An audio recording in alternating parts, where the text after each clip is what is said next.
कार्यक्रम स्थानीय तह र जनप्रतिनिधि। नमस्कार, स्थानीय तह र जनप्रतिनिधि कार्यक्रममा यहाँलाई स्वागत छ। म कृष्ण तिमल सिन्हा।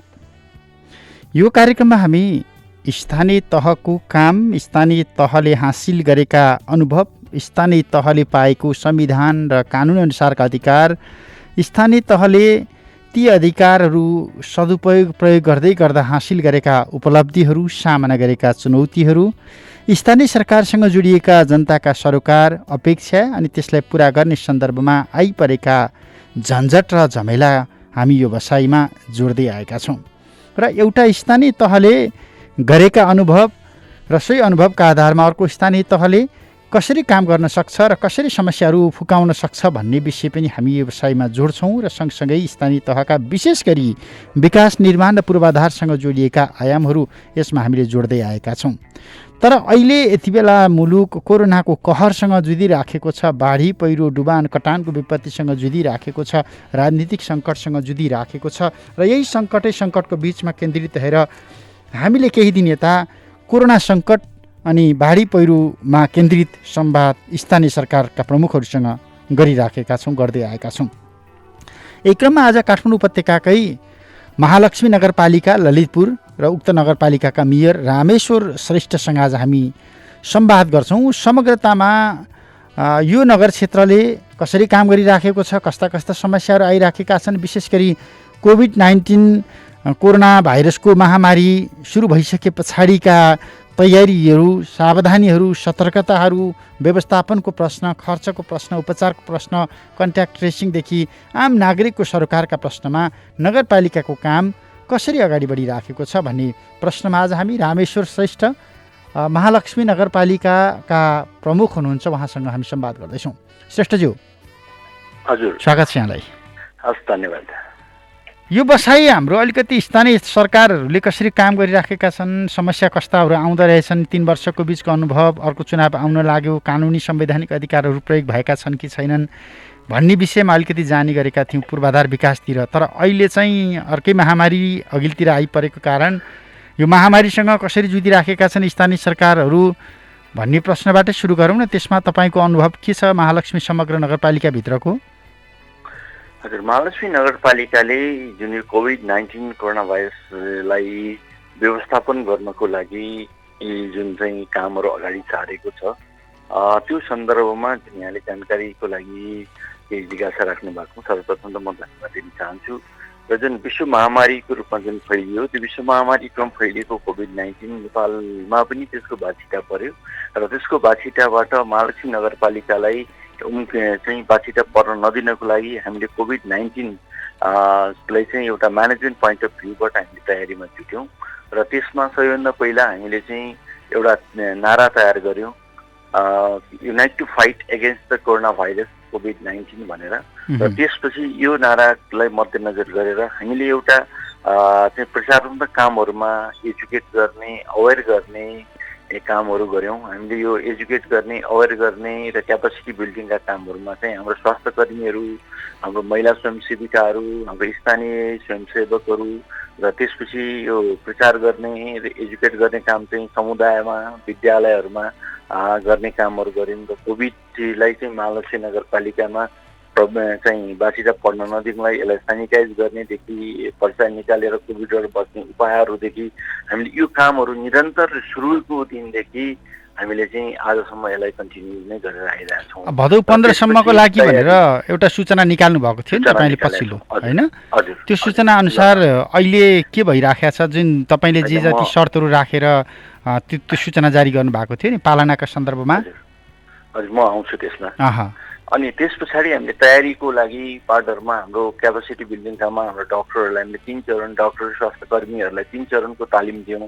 यो कोरोना भाइरस नयाँ भएको कारणले गर्दाखेरि यसबाट कसरी बच्ने र यसबाट चाहिँ कसरी हाम्रो नगरपालिकाका जनतालाई बचाउने, उहाँ र स्वास्थ्य कर्मीहरूलाई कसरी बचाउने भन्ने बारेमा हाम्रो इमर्जेन्सी एक्सपर्टहरू, भाइरोलोजिस्टहरू र त्यसै कम्युनिटी हेल्थका एक्सपर्टहरू ल्याएर हामीले तालिम दियौँ र उहाँहरूको मनोबल बढाउने र कामहरू गऱ्यौँ। र त्यसपछि हामीले एउटा फिभर क्लिनिकबाट सुरु गरेको हामीले त्यसपछि हाम्रो क्वारेन्टाइन बनाउने कामहरूदेखि लिएर अति ससुलसँग हामीले समन्वय गरेर आइसोलेसन बेड र आइसियु बेड तयार गर्ने कामहरूसम्म हामी तयारीका पार्टहरूमा गऱ्यौँ र त्यसपछि हाम्रो नगरपालिकामा हामीले 2वटा कन्ट्र्याक्ट ट्रेसिङ टिम चाहिँ हामीले तयार गऱ्यौँ। त्यो कन्ट्र्याक्ट ट्रेसिङ टिमबाट चाहिँ विदेशबाट आएका व्यक्ति चाहिँ के भन्दाखेरि हाम्रै उपत्यका बाहिरबाट आएका जुन सङ्क्रमित क्षेत्रबाट आएका व्यक्तिहरूको कन्ट्र्याक्ट ट्रेसिङ गरेर पिसिआर गराउने यी सब कामहरू हामीले गरेर हाम्रो नगरपालिकालाई लगभग हामीले चाहिँ ग्रिन बनाएर राख्न सकेका थियौँ र त्यसपछि केही चाहिँ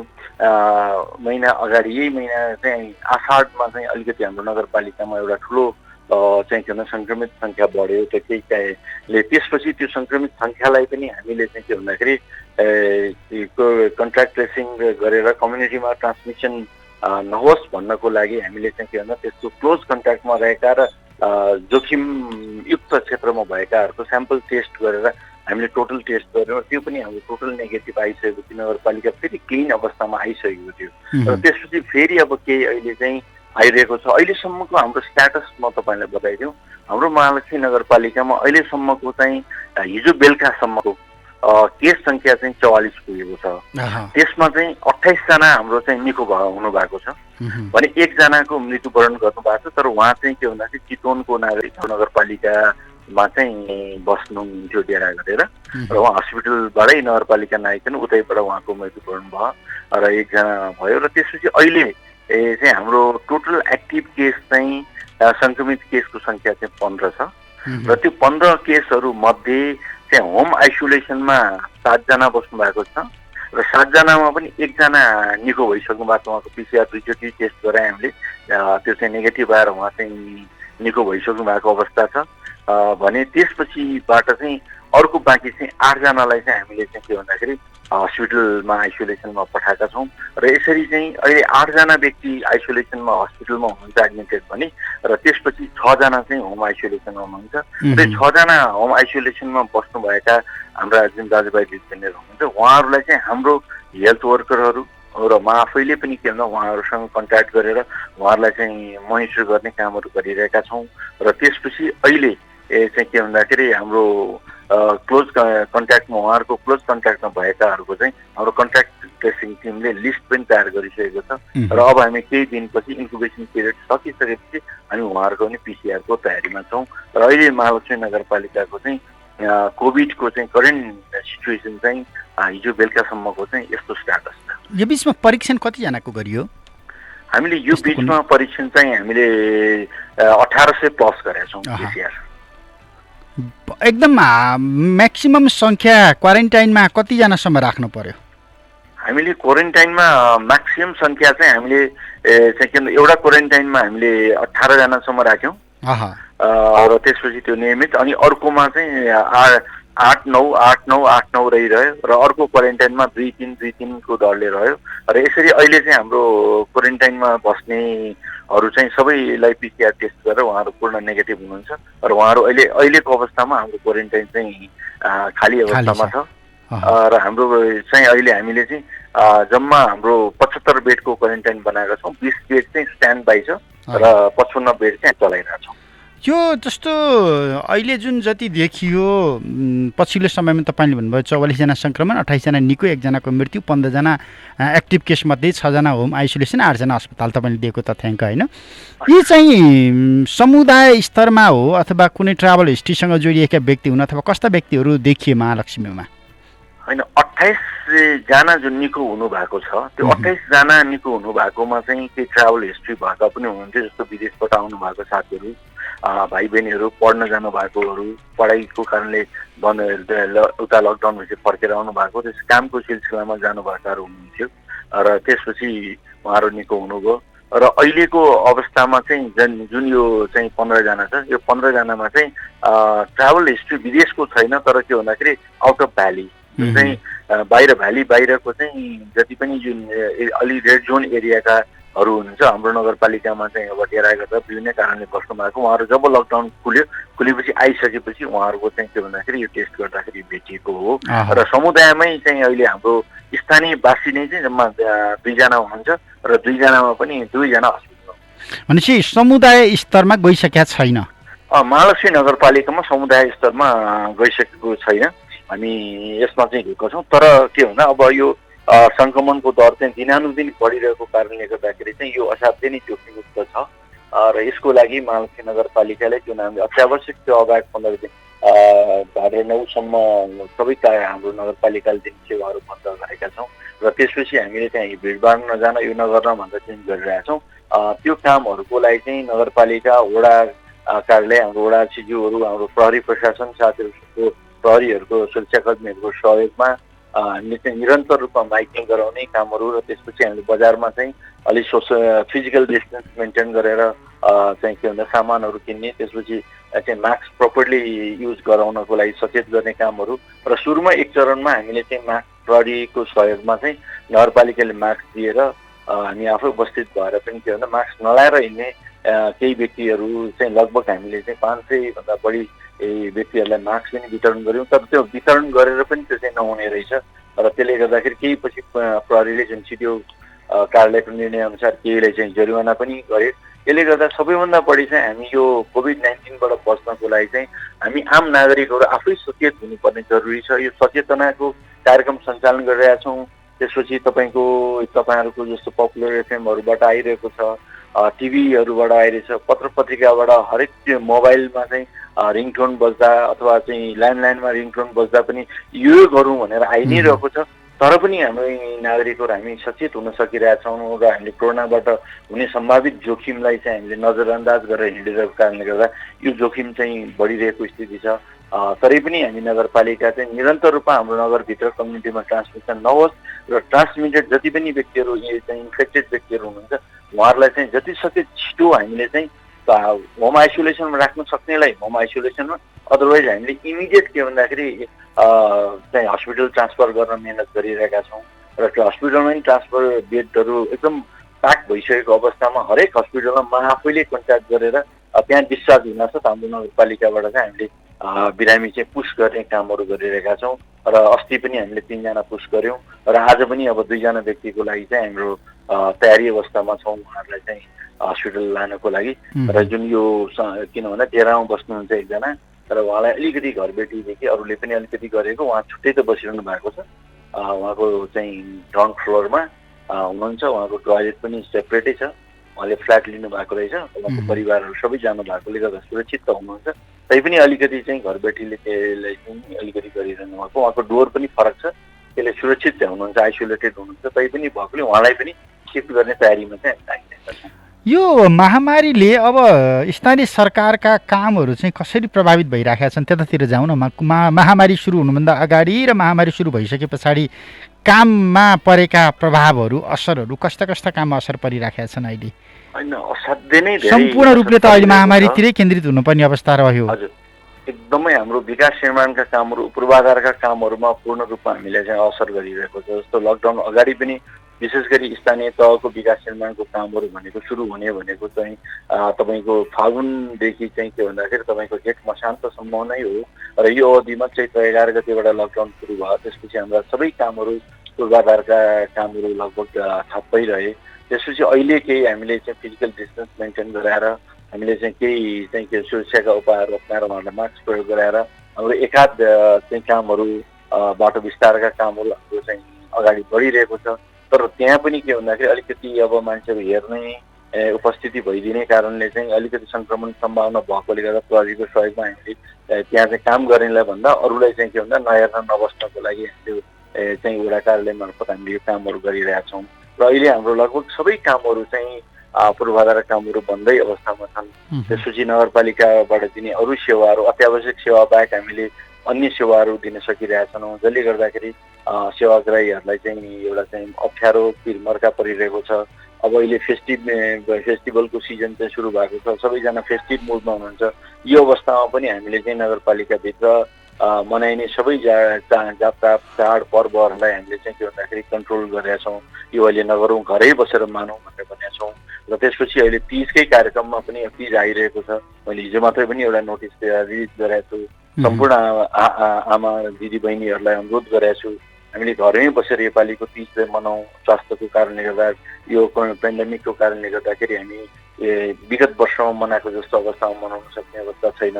त्यसकारण विनम्रतापूर्वक अनुरोध गरेको छु, घरमै बसेर मनाउँ हामीले भनेर यो किसिमबाट हाम्रो चाहिँ के भन्दा धेरै सेवा प्रवाहदेखि विकाससँगका कामहरूदेखि हरेक क्षेत्रमा चाहिँ के भन्दाखेरि अहिले समस्याको विषय त अगाडि कामहरू अगाडि बढाउन सकेका छैन। यो सबैको काम स्थानीय तह असाध्यै निरन्तर रूपमा अगाडि बढिरहे पनि अब स्थानीय तहले चाहिँ जस पाइरहेको अवस्था छैन। स्थानीय तहलाई हामी जनप्रतिनिधि निर्वाचित जनप्रतिनिधि चाहिँ हामी वास्तवमा भन्ने हो भने फ्रन्ट लाइनमा बसेर काम गरिरहेका छौँ। हरेक मान्छे सङ्क्रमित आउँछ त्यो घरमा पुग्नुपर्छ। कति ठाउँमा सुरक्षाकर्मीहरूलाई बस्न दिनुहुन्न बाहिरबाट, यहाँ डेरा गरेर बस्नुहुन्छ, परिवार हुनुहुन्छ, तर सुरक्षाकर्मी उपत्यका कुनै ठाउँ पुग्नुहुन्छ यहाँ आउँदा बस्न दिनुहुन्न। हामी त्यो ठाउँमा पुग्नुपर्छ।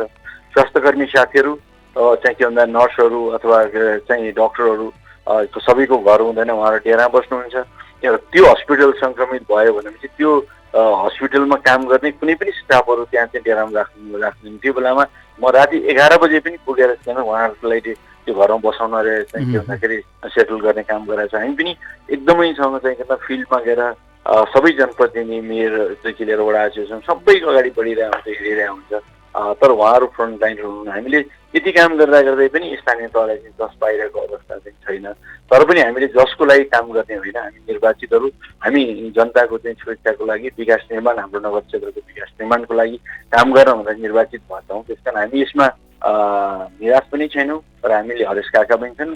तर अझै पनि आफ्नो नगरपालिकालाई कोभिड-19 फ्री बनाउनको लागि र सङ्क्रमित दाजुभाइ दिदीबहिनीहरूलाई चाहिँ सकुशल उहाँहरू चाहिँ त्यसलाई निको भएर आउनेको लागि हरेक हस्पिटल जहाँ जहाँ राखिएको छ त्यो हस्पिटलमा मैले अवस्था बुझ्ने काम पनि गरेको छु र अहिले पनि गरिरहेको छु। त्यसपछि लाने पनि काम गरिरहेको छु। तर उहाँहरूलाई मानसिक रूपमा मनोबल बढाउनको लागि उहाँहरूलाई फोनबाट कुरा गर्ने जहाँले मनोबल घटेको छ र त्यो ठाउँमा हाम्रो स्वास्थ्य कर्मी साथीहरूलाई पठाएर उहाँहरूको स्टाटस लिने काम हामीले निरन्तर रूपमा गरिरहेछौँ। यो बिचमा यो सार्वजनिक लकडाउन खुकुलो भइसके पछाडि जुन रूपमा सार्वजनिक यातायातहरू चले नि यसले समस्या बढाएको हो तपाईँले त्यो लाग्छ?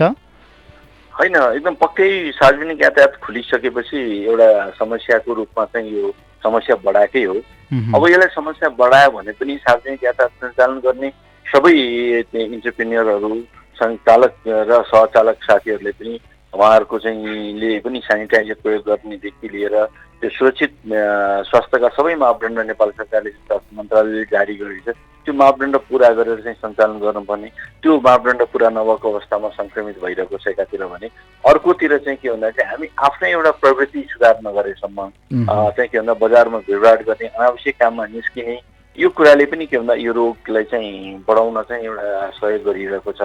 यो कारणले गर्दाखेरि चाहिँ के भन्दा हामीले अहिले चाहिँ को अवस्थामा सार्वजनिक यातायात सञ्चालनदेखि लिएर अन्य भिडभाड गर्ने कामहरूमा चाहिँ बहुत सचेतनापूर्वक उच्च स्तरको सजगता अप्नाएर चाहिँ सेवाग्राहीहरूले पनि र सेवा दिनेहरूले पनि काम गर्न चाहिँ नितान्त जरुरी छ। तर त्यो हुन नसकिरहेको अवस्थाले गर्दा जोखिम चाहिँ दिनादिन बढेर आएको छ र अहिलेको यो कोभिड-19 अब तत्काल रोकिने अवस्था पनि छैन। यो कतिसम्म जान्छ कसैलाई थाहा पनि छैन भन्दा हामीले अब कोभिड फ्रेन्डली हुँदै हाम्रा जनजीवनहरूलाई चलाएर लानुपर्छ, हाम्रो उत्पादनका कार्यहरूलाई अगाडि बढाएर लानुपर्छ, कामहरू गरेर लानुपर्छ भने। तर यसबाट बच्दै र बचाउँदै चाहिँ अब जो चाहिँ लगानीकर्ताहरू हुनुहुन्छ उहाँहरूले पनि यो मापदण्ड पुरा गर्नु पर्यो। अर्को जो त्यहाँ रोजगारीको लागि जानु भएको छ उहाँहरूले पनि यसलाई चाहिँ पुरा गरेर दुवैको चाहिँ एउटा सहकारीमा दुवैले चाहिँ सजगता र चाहिँ के भन्दा अप्नाएर भने मात्रै हामी कोभिडबाट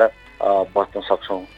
यहाँनिर तपाईँले अघि बिचमा पनि जोड्नुभयो अस्पतालको सम्पर्कमा खाली भएपछि त्यहाँनिर अस्पतालमा लगेर सेटल गरिहाल्ने, उपचार पद्धतिमा जोडिहाल्ने चाहिँ गर्दै गर्दाखेरि अहिले काठमाडौँ उपत्यकाका अस्पतालहरूबाट आउने पहिलो प्रतिक्रिया के हुन्छ तपाईँहरूलाई? बिरामी छन् मेरो नगरपालिकामा भनेर भन्दै गर्दा?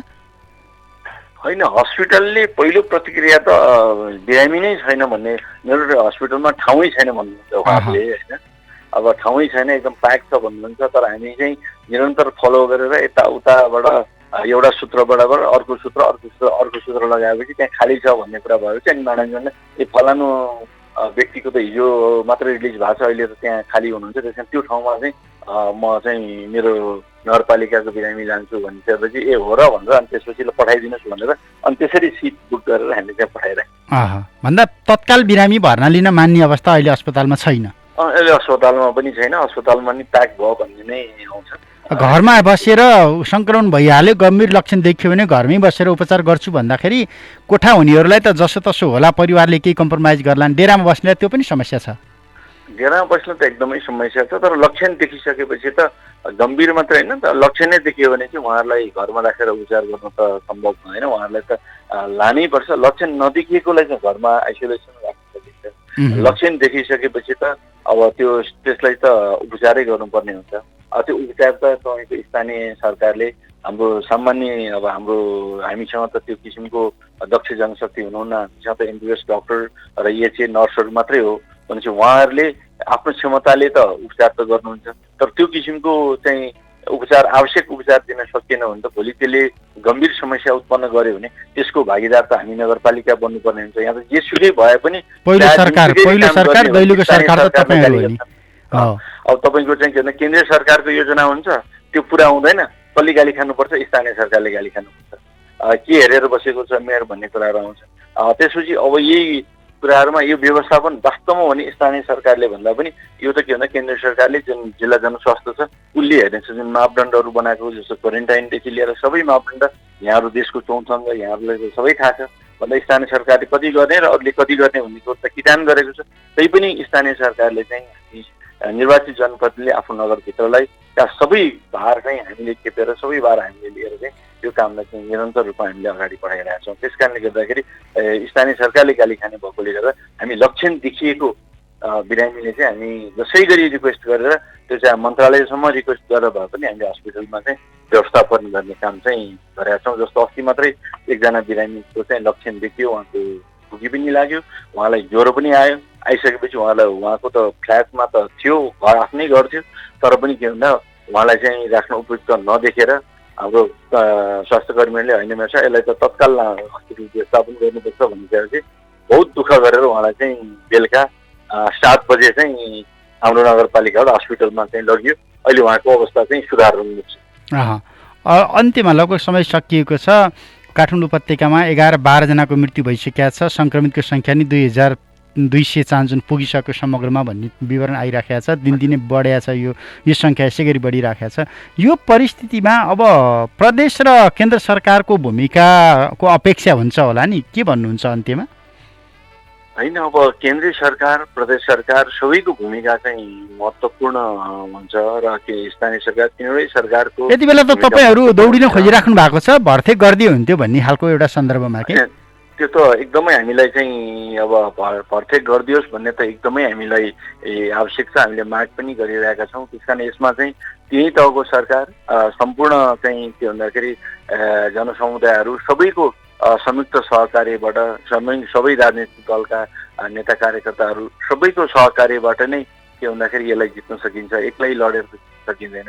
जस्तो मेरै नगरपालिकामा पनि हाम्रो सबै आदरणीय दाजुभाइ दिदीबहिनीहरूको राम्रो सहयोग रह्यो, उहाँहरूलाई पनि म धन्यवाद दिन चाहन्छु। हाम्रो राजनीतिक दलका नेता कार्यकर्ताहरू सबै उहाँको दलहरूको साथीहरूले पनि सहयोग गर्नुभयो, उहाँहरू पनि धन्यवादको पात्रै हुनुहुन्छ।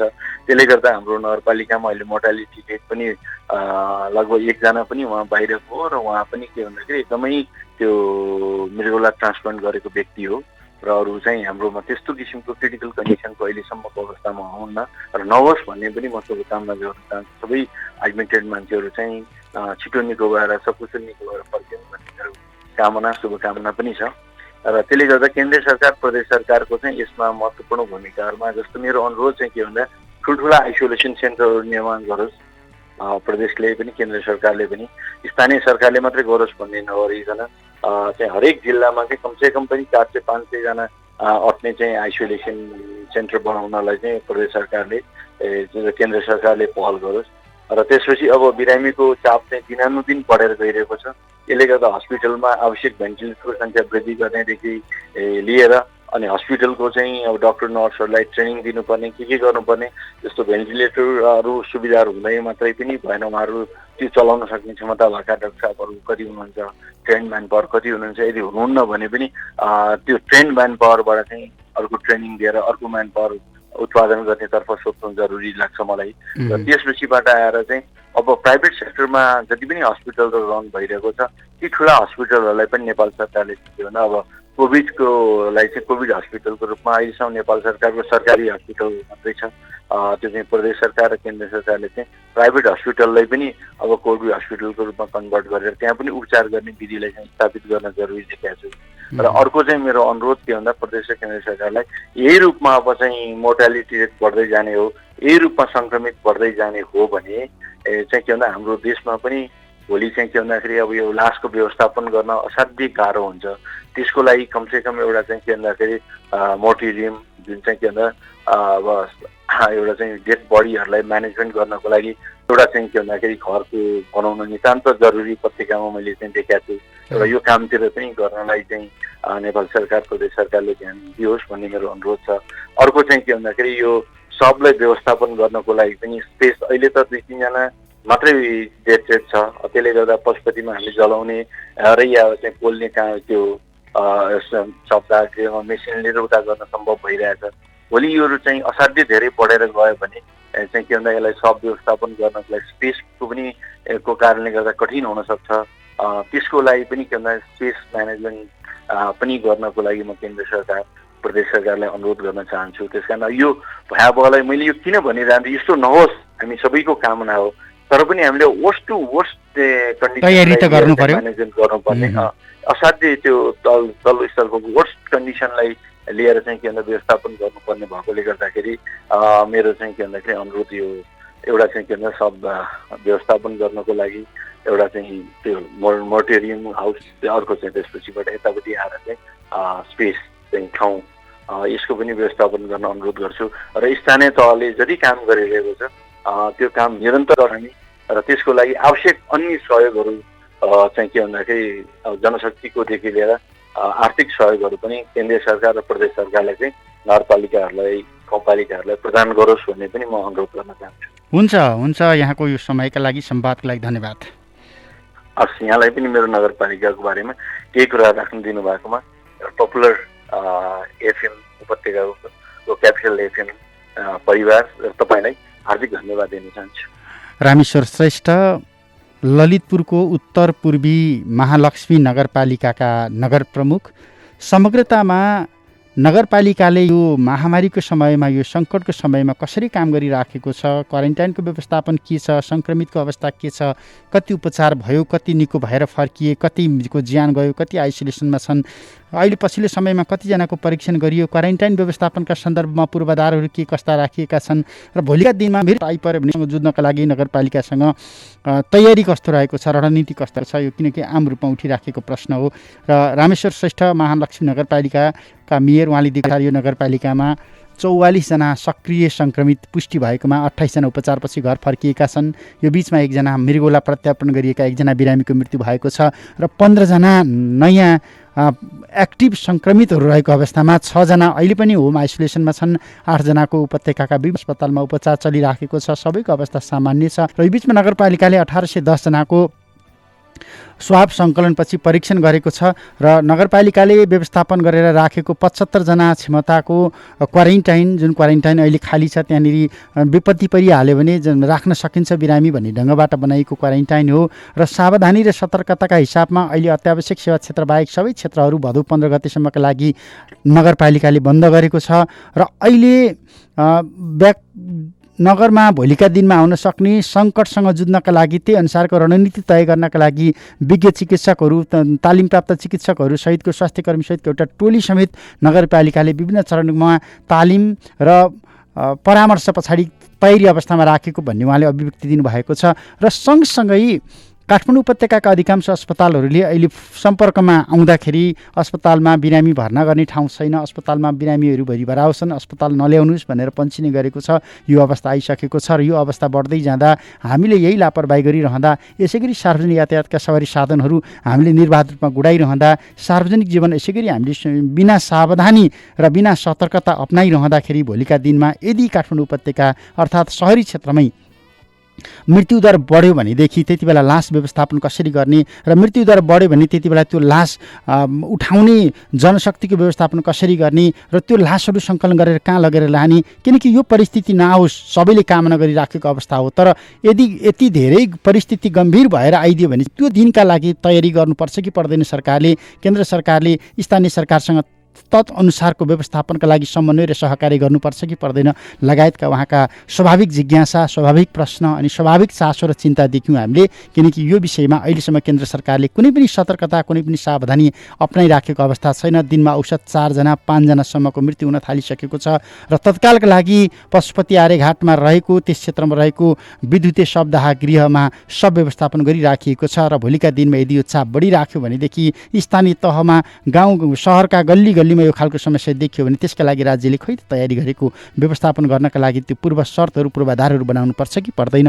यो प्रश्न उठाइराख्नु भएको छ रामेश्वर श्रेष्ठ महालक्ष्मी नगरपालिका ललितपुरका मेयरले, जुन प्रश्न सम्भवतः सिंहदरबारका लागि एउटा जटिल प्रश्न हो, अहम प्रश्न हो भोलिका दिनमा, अथवा अबको केही साता पछाडि देखिन सक्ने गम्भीर जोखिमका अघिल्तिर तेर्सिने प्रश्न हो। यो प्रश्नमा सरकारले चासो दियोस्, ध्यान दियोस् अनि यो प्रश्न सम्बोधन गर्ने सन्दर्भमा स्थानीय सरकारहरू आफैले पनि समयमै पूर्व सतर्कता र सावधानी अपनाउन्, हामी यो आह्वान गर्छौँ। रामेश्वर श्रेष्ठ नगरपालिका ललितपुरका मेयर हुनुहुन्थ्यो आजको हाम्रो पाहुना। उहाँलाई म समय, संवाद अनि सम्पर्कमा आउनुभएकोमा धन्यवाद दिन्छु। स्थानीय तह र जनप्रतिनिधि कार्यक्रमको आजको समय सकिएको छ। प्राविधिक मित्र रमेश भण्डारीका साथ म कृष्ण तिमल सिन्हा बिदा हुन्छु। नमस्ते।